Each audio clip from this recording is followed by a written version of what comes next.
कोई भी काम अगर आपका अधूरा छूट जाता है तो उसे पूरा करने के लिए आप बार बार प्रयास करते हैं और लौट करके उसी जगह पहुंच जाते हैं जहां पर आपने काम अधूरा छोड़ा था। ऐसा कई बार प्रत्येक व्यक्तियों के साथ होता है। वही चीज आज ज्योतिष में, कुंडली में बुध ग्रह के साथ हो रही है। जी हाँ, हम बात कर रहे हैं बुध के राशि परिवर्तन की।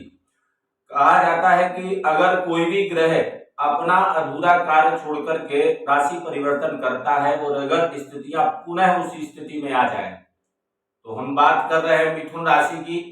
क्योंकि बुध वक्री होकर के फिर से अपनी राशि मिथुन में आ गए हैं, यानी कर्क राशि से पुनः वक्री होकर के मिथुन में आए हैं।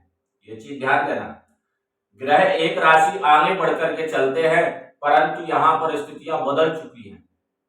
बुध जो है पुनः अपना राशि परिवर्तन किए हैं और वक्री स्थिति में आकर के मिथुन राशि में प्रवेश कर गए। मिथुन राशि में बुध का आना वक्री चाल में यह प्रत्येक 12 राशियों को विशेष ही प्रभावित करेगा। आप इसको पूर्ण तरीके से अगर देखें तो आपको सही से इसका विश्लेषण समझ में आ जाएगा। नमस्कार, मैं सुरेंद्र शास्त्री बनारस से, और आज हम बात कर रहे हैं बुध के वक्री यात्रा की। जब ग्रह मार्गी होते हैं तो सीधी चाल में चलते हैं, और जब ग्रह वक्री हो जाते हैं तो ग्रहों की चाल बदल जाती है। इससे आप सीधे समझिए, अगर एक व्यक्ति है जो प्रतिदिन काम पर जाता है, या चाहे नौकरी में जाता है या फिर किसी रोजगार करने के लिए जाता है, तो जाते समय उस व्यक्ति की स्थिति क्या होती है? मन में कई प्रकार के प्रश्न होते हैं। आज इनसे मिलना है, आज ये करना है, आज ये सामान लाना है, आज ऐसा करना है, आज ये काम पूरा करना है, कई चीजें सोचता है।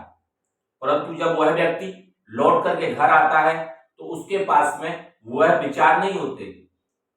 फिर उसके मन में एक विचार होते हैं, आज यहाँ पर नहीं पहुंच पाए, इनसे नहीं मिल पाए, इनसे इतना बाकी रह गया। तो ये चीजें, जाने की स्थिति कुछ और होती है, आने की स्थिति कुछ और होती है। इसी बीच का जो अंतर है वही ग्रहों का है। ग्रह जब अपनी राशि को छोड़ करके अग्रम राशि में जाते हैं, जैसे आगे की राशि में जाते हैं, तो उनका प्रभाव कुछ और होता है कि क्या क्या करना है। परंतु जब ग्रह लौट करके उसी घर में आते हैं तो उनको पता होता है कि कौन कौन चीज हमारी छूट गई थी, कौन सी चीज हमने पूरी नहीं कर पाए थे, क्या प्रभाव बाकी रह गया था। तो आज इसी पर चर्चा होगी। आपकी कुंडली में बुध किस भाव में है, कमेंट करके जरूर बताना।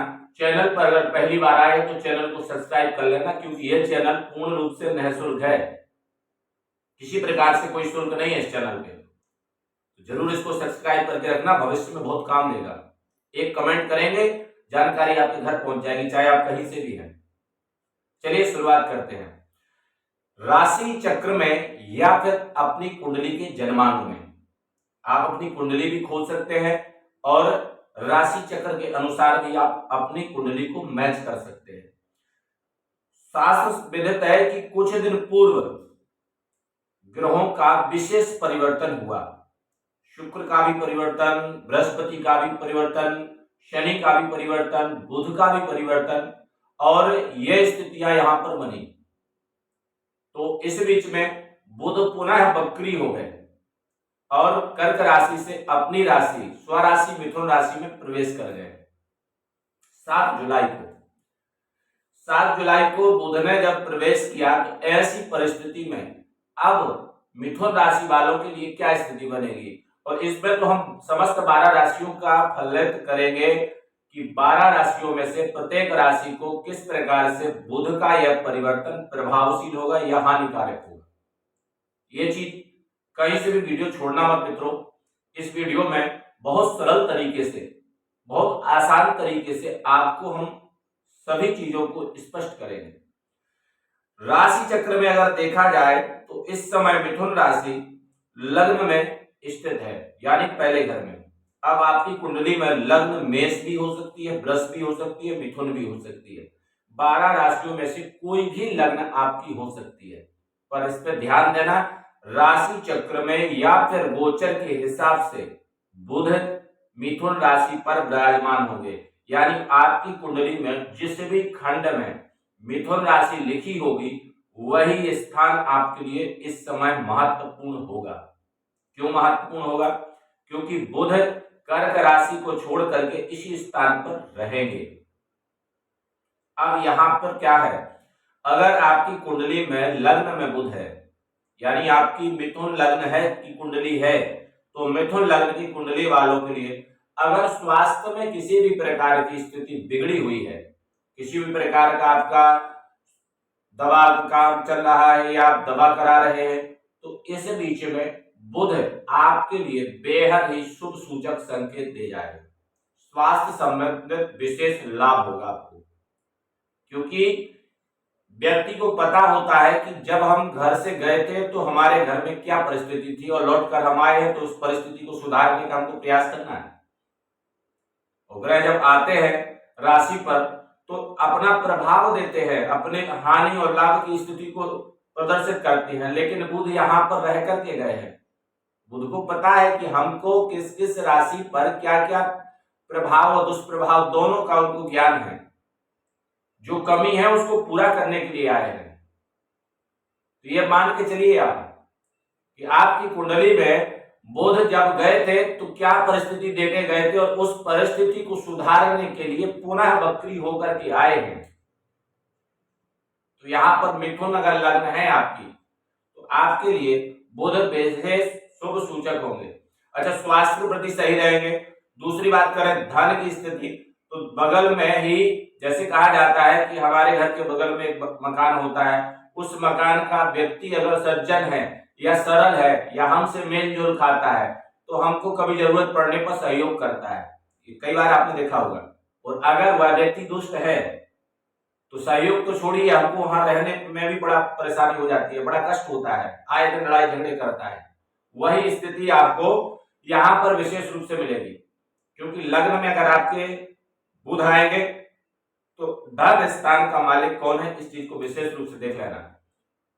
और अगर आप इस स्थिति को अगर समझ जाएंगे, जैसे कि कहा जाता है कि धन स्थान पर शुक्र आ जाए तो व्यक्ति राजा के समान हो जाता है, राजशिष्य को भोग लेता है, परंतु यहाँ बुध की स्थिति है तो जो भी अगर पापक ग्रह है तो बुध स्वास्थ्य संबंधित परेशानियों को समाप्त करेंगे तो धन का व्यय कराएंगे। एक चीज, अगर शुभ ग्रह है तो धन की स्थिति भी अच्छी रहेगी। अब जिनकी कुंडली में मिथुन लग्न में बुध है या फिर धन स्थान पर बुध है, आपकी दूसरे कुंडली के दूसरे भाव में अगर मिथुन राशि है और उस पर बुध बैठे हैं तो जितना कर्जा आपने जीवन में लिया है गारंटी के साथ कह सकते इसी बीच में आपको कर्जा सब समाप्त हो जाएगा। कर्जे की चिंता नहीं रहेगी और धन का एक आगमन आपके लिए विशेष रूप से प्राप्त हो जाएगा। अगर तीसरे भाव में है, तीसरा भाव विशेष करके हम सहोदर का और पराक्रम दो चीजों को विशेष मान रहे हैं, क्योंकि यहाँ पर विशेष पराक्रम का स्थिति बनती है। पारिवारिक जब संतुलन रहेगा, परिवार एक साथ रहेगा, सारी चीजें रहेगी तो व्यक्ति का वर्चस्व बढ़ता है। और अगर परिवार में से एक एक लोग अपने अपने हिसाब से अगर करते हैं तो व्यक्ति का जो मूल है वह नष्ट हो जाता है, वह धीरे धीरे धीरे करके समाप्त हो जाता है। तो यहाँ तीसरे भाव में बुध जो है अगर रहेंगे तो वहां पर मजबूत करेंगे और आकर्षण, प्रेम, व्यवहार सारी चीजों को करेंगे। चौथे स्थान की बात करें, चौथे भाव में अगर मिथुन राशि आपकी है तो चौथे भाव में अगर बुध आ रहे हैं तो यहाँ पर भूमि, भवन, मकान, माता, विद्या, इन सभी चीजों का बढ़ोतरी करेंगे। अगर आप बीच में सोच रहे हैं कि कुछ लेने का तो वह सारे समय सहयोग बन जाएंगे। बात करें पंचम भाव की, पंचम भाव में अगर मिथुन राशि आपकी आएगी या है तो ऐसी स्थिति में संतान क्षेत्र मजबूत हो जाएगा, धर्म क्षेत्र मजबूत हो जाएगा, तीर्थ यात्रा, यज्ञ अनुष्ठान, पूजा पाठ, इन सभी चीजों में विशेष करके लाभ स्थिति बन जाएगी। सब छठवें भाव में अगर देखा जाए तो छठवें भाव में तो बड़ी स्थिति विकट बने, क्योंकि छठवां भाव शत्रु का है, रोग का है। यहाँ पर बुध आने से बेहद ही लाभ और शुभ सूचक स्थिति में रहेंगे। सातवां भाव विशेष करके शुभ रहेगा, यानी जिन लोगों की सप्तम भाव में मिथुन राशि और बुध है तो उन लोगों के लिए बेहद शुभ सूचक माना जाएगा। वही स्थिति 8वें स्थान पर रहेगी। 8वें स्थान में भी अच्छा संकेत है। भाग्य में भी स्थिति बहुत अच्छी रहेगी। पराक्रम क्षेत्र की बात करें तो पराक्रम क्षेत्र भी शुभ सूचक है। एकादश आय के स्रोत बढ़ जाएंगे, उसमें कहीं से भी कोई कंप्रोमाइज नहीं होगा। 12वें स्थान पर खर्च की स्थिति बढ़ेगी परंतु आय विशेष रहेगी। यानी यह गोचर बुध का हर प्रकार से बेहद ही लाभकारी है और शुभ सूचक है। अधिक जानकारी के लिए चैनल को सब्सक्राइब कर लीजिए। ये चैनल पूर्ण रूप से निःशुल्क है, किसी प्रकार से कोई शुल्क नहीं। जय माता।